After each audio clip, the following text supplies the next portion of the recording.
You better check yourself before you break yourself. You better check yourself before you break yourself. Do not let any unwholesome talk come out of your mouths, but only what is helpful for building others up according to their needs, that it may benefit those who listen. Ephesians 4:29. Are you being real with you about why you're being real with others? Hey, what's up, you guys? Welcome back to Check Yourself with Harley. Thank you for being here with me today and spending some time with me. I pray that you are having a very peaceful day, that you will continue on with a peaceful week. So today's episode is going to be When Keeping It Real Goes Wrong. And this was inspired by a comedy skit that I saw on the Chappelle Show years ago. I just happened to remember it because it was related to something I was kind of thinking about recently. I was thinking about how we're like all out here like keeping it real, or we're keeping it 100, and we often think that we're keeping things real, but maybe there's an underlying cause for that, and maybe we aren't really keeping it real in the best way possible. So we're going to look at 3 different scenarios from the skit. Obviously, it's a comedy. So the scenario goes from like 0 to 100 and is super worst case scenario at the end. But I'm sure we can all relate to at least one of these scenarios in some sort of way. Okay, so first scenario. This is a self-made man. He came from nothing, worked really hard, got into a prestigious school, works his way up, has a high position in his career. They're in the middle of a board meeting and it's coming to an end. One of his mentors, who he actually likes, goes to high five him. So at this moment in the skit, there is a pause. The person asks themselves about if they need to keep it real. So it's funny because I mentioned about how I stopped myself to check myself, but in this scenario, they weren't really checking themselves. They were just more like, I'm going to keep it real, but didn't really try to think about why they were keeping it real or what they were about to keep it real in what way. So he goes on to get really upset and tells him to shake his hand like a man and don't, treat him like a kid and all this stuff, but not in like a nice, productive way. He's just kind of like going off and starts flipping off tables, cussing, and just doing the most. So at the end of the skit, he ends up losing his job. He ends up just losing everything he had worked so hard for. And they show him working at a gas station. The person tries to tip him a few cents, and he takes them and he's like, what am I supposed to do with this? I got kids to feed, tosses the money. He's like, and that's real. So it's really funny. You guys should look it up on YouTube. So if we look at that scenario from a realistic perspective, I'm sure all of us have been in a situation where we feel like we are being disrespected. We have worked very hard where we're at, or where we've gotten to, and people just still kind of look at us like, our past or where we came from or whatever the case is. Or if you're a man, you tend to feel like, you're not getting the respect that you deserve, the respect that you have, that you feel like you've earned. However, at this moment, instead of going off, getting upset, getting into an argument, and making kind of a complete fool of himself and losing everything, it would have been just the same if he had finished the meeting, maybe waited until he cooled off, felt better, thought about the situation, maybe thought about why this person gestured the high five as opposed to a handshake, which he felt would be more respectable. But these people knew each other, so you would think he probably just felt like, they were in a more comfortable type of friendship or whatever the person was thinking. But that's why you stop and you think, what could the other person have been thinking?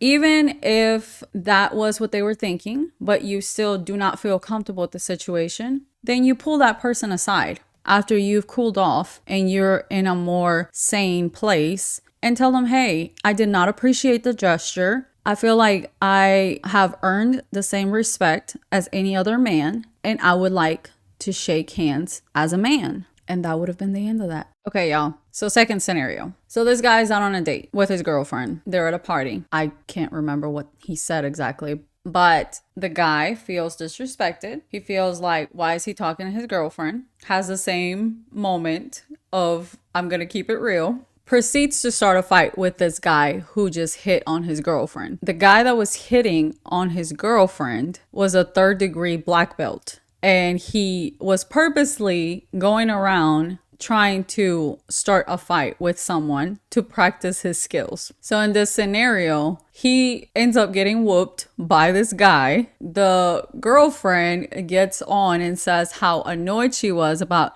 how he was saying all night that he was going to be keeping it real and all of that. And so then she jumps into the fight to fight the boyfriend as well. At the end of the skit, the girlfriend leaves with the guy who just whooped her boyfriend. So he ends up having to move back to his grandmother's house. And then because of the embarrassment of him getting whooped by a dude and his girl, then nobody wants to date him and he ends up alone.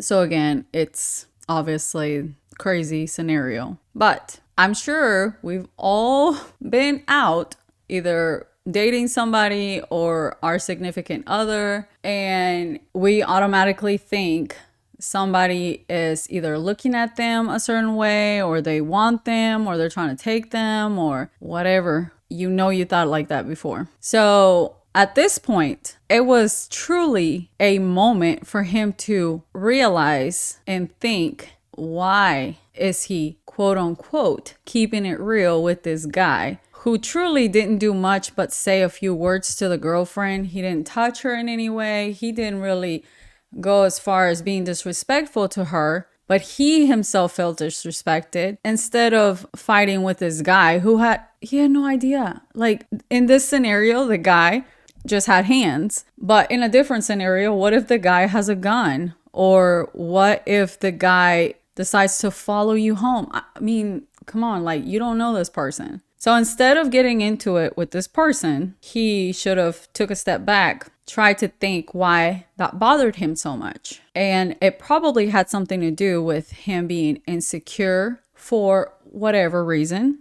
whether the reason was his relationship, the person he's in a relationship with, whatever behavior they've displayed in the past, or an insecurity within himself. Maybe he feels like he is not as good looking, or maybe he doesn't have as much as this other person, or maybe, whatever the case is, maybe he feels like he's probably doing something, so she's probably doing something. I mean, the insecurity could come from anywhere. He would need to deal with that. Really, in this scenario, it's one of those things where there was nothing to keep it real about. In this scenario, he should have been keeping it real with himself because it was something internal. He needed to be honest with himself, deal with whatever it was that was bothering him inside, but fighting the guy wasn't going to fix whatever it is that he was dealing with from within. Okay, so scenario 3. We have Brenda. She's watching TV with a friend at home and her phone rings.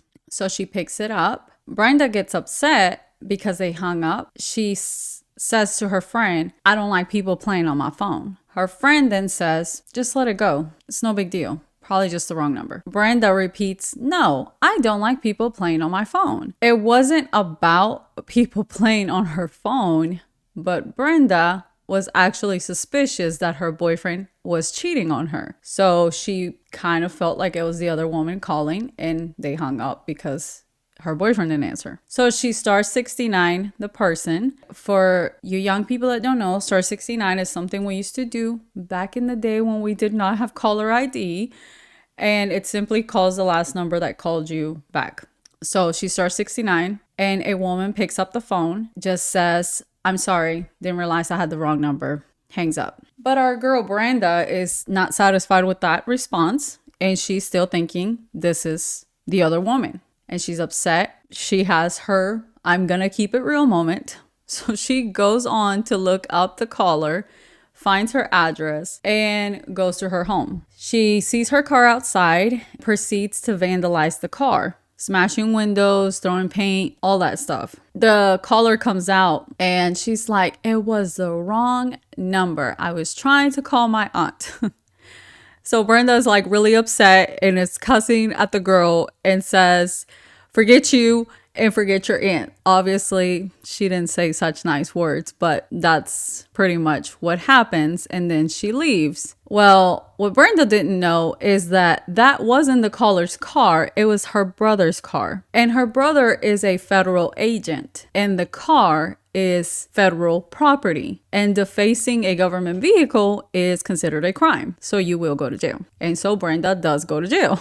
Brenda is put into jail for 6 years. At the end of the skit, they show the boyfriend. He was, in fact, cheating. However, he was cheating with the friend, the same friend that she was sitting down watching TV with. Now, Brenda's in jail. Her boyfriend is at the house still, and he is still with the friend that he was cheating with anyway. This scenario, I feel like men or women, you can relate to, because I'm sure some men out there who you have fought a dude, done all kinds of things, and that woman was probably cheating on you with like a best friend. So I know y'all can relate to. Women for sure. We have all been here. So for this moment, this could have all gone a few different ways.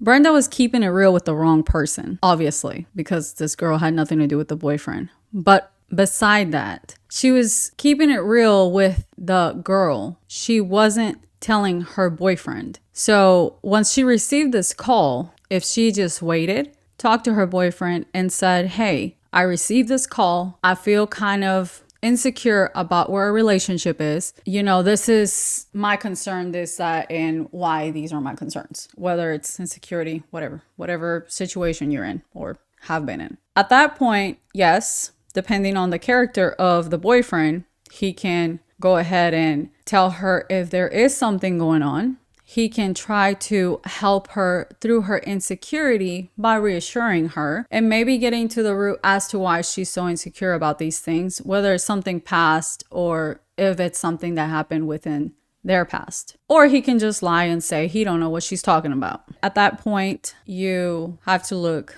at the person that you're with, deal with the situation, try to find out why you have these insecurities, and make changes in your life. If you have that insecurity, there's probably a reason why that's there. Maybe just waiting, because, you know, everything that you do comes to light. You can lie to somebody, but it's going to come to light at the time that it needs to. We don't even have to go looking for it sometimes. But Brenda rather blame the wrong person, which would be fighting on the girl that he's cheating with. Now, you might think, well, they are willing participants in the cheating. But one, you don't know that. Men and women be out here lying, saying that they're single. All kinds of crazy stories that everyone comes up with in order to make it seem like they truly are single, and people have a whole family that they live with, or they have a girlfriend, all kinds of things. Y'all, like, this is not new to us. So one, the other woman holds no loyalty, and they hold nothing in this race because it's between you and the person that you're with. As I mentioned, they might not even know. So you fight the girl that they're cheating with, then what? That's not going to get rid of the girl. I mean, it might, but then if this is the type of person that you're with, don't you think there's other people that will come behind them? There is scenarios that are different, and that's not what I'm talking about, because this is not really about cheating. This is about the whole keeping it real thing. So I'm not going to get into those scenarios right now. But in this scenario, keeping it real would have meant her keeping it real first with herself. What type of man are you dealing with? 2, keeping it real with your partner, telling them what you're feeling. 3, not blaming someone who has nothing to do with the situation because they are one and could just be one of many. Moving on from a situation that would put you, again, this is a worst case scenario, but it happens, y'all. Like, you could be putting yourself in a dangerous situation where maybe you're not defacing a government vehicle, but maybe you end up in a shootout with somebody over somebody that holds no value and is probably holding you back in life. So keep it real with yourself first about who it is that you're dealing with, and then keep it real with that person and then go from there.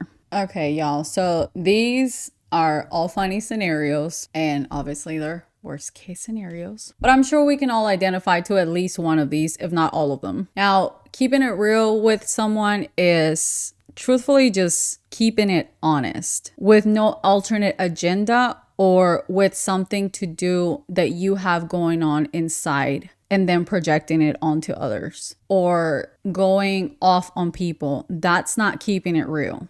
Keeping it real is about honesty. It's about you wanting to help that person improve, and you're coming from a place of love, wanting the best for them, and just maybe opening their eyes to something that they didn't see.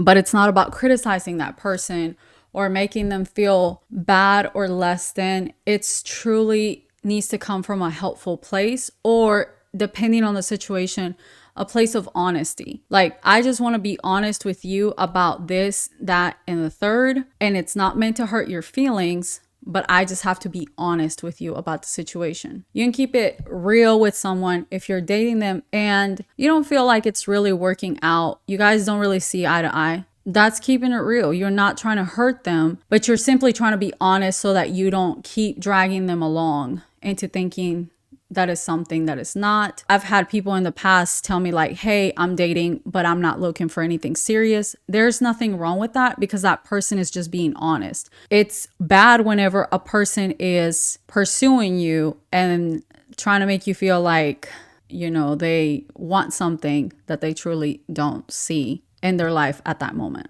Or if you tell a girlfriend like, you need to leave your boyfriend because he's this, that, and the other. Well, does she need to leave her boyfriend? Or are you just single and need your friend back? Are you keeping it real in a way where you're telling somebody that they are being a certain way because something they said is hurting your feelings personally, even though they were saying that about somebody else? Then you should probably tell that person, hey, what you said, it hurts me because of this reason. Do you feel that way about me too? So even in a scenario where the other person is kind of like being messed up and saying something not the nicest way, but you are actually keeping it real, not because of the person that they're saying it about, but because of you. So you need to keep it real and tell them the things that you're actually thinking so that that person can see what they're doing and also see how it's hurting not someone random, but it's hurting you personally. It has to come from a place of love, concern, and wanting the better for another person. It cannot be for self-serving, selfish reasons. If something is bothering you, you can tell somebody in a way where it's still respectful and grown up and mature. That's keeping it real. Like we did on the first scenario where he felt disrespected. At that point, yes, he should say something because he needs to set an expectation for the person and let them know that that's not something he's really okay with. And that's fine. But saying it in a respectful way where he doesn't make a complete fool of himself. And we often do that. We keep it real in a way where we're going off, being all combative, argumentative, defensive. That's not the best way to do that. Okay, so what if you're thinking to yourself, well, there has been times where I've kept it real and I was coming from a good place. I know that's happened to me before. Actually, a few times. Happens to me all the time. I will tell somebody, hey, maybe if you try this for what you're going through, it might be helpful. That's just a suggestion.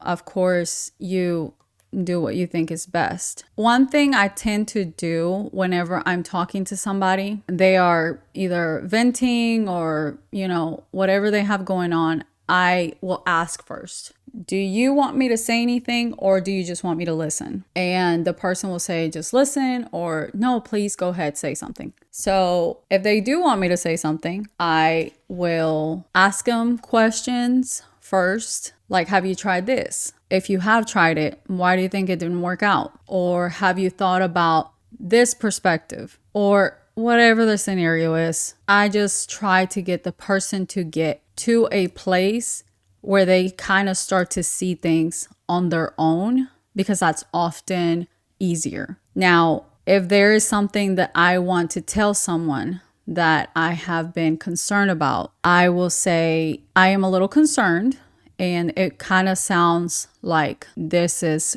something you're kind of going through. I always tell them that I care for them and I just want the best for them. And just because I see something a certain way doesn't mean that it's the right way. It's just a different perspective, my perspective. And they can take it or leave it. They don't have to accept what I'm saying. However, no matter how nice, caring, and careful you are when you're talking to someone, we cannot change how someone is going to receive what we are delivering to them. So we must remember that at the end of everything, you can tell someone with concern, love, you can be coming from the best place of benefit to them. But if it's a truth that they're not ready to hear, they're not going to receive it. And it will be up to them at that point when they receive that truth and when they apply it, if ever. As always, we can only control ourselves. So our part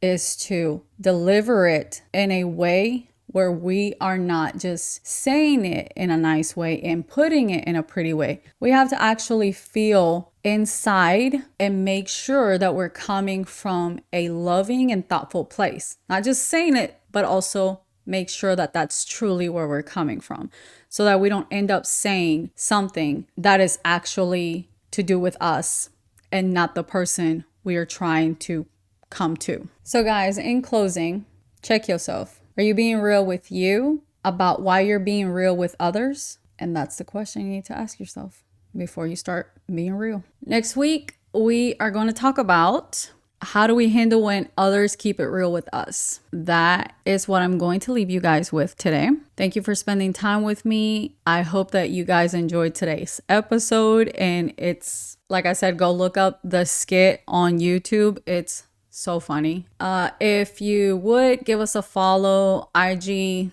TikTok, I have Snapchat, all of that. Let me know if you have any comments, any suggestions. I'm always open to learning from anyone and everyone. If no one else has told you today, just remember that you are loved, you're enough, and you are never alone. I love you guys so much, and I'm going to see you next week. You better check yourself before you break yourself. You better check yourself before you break yourself.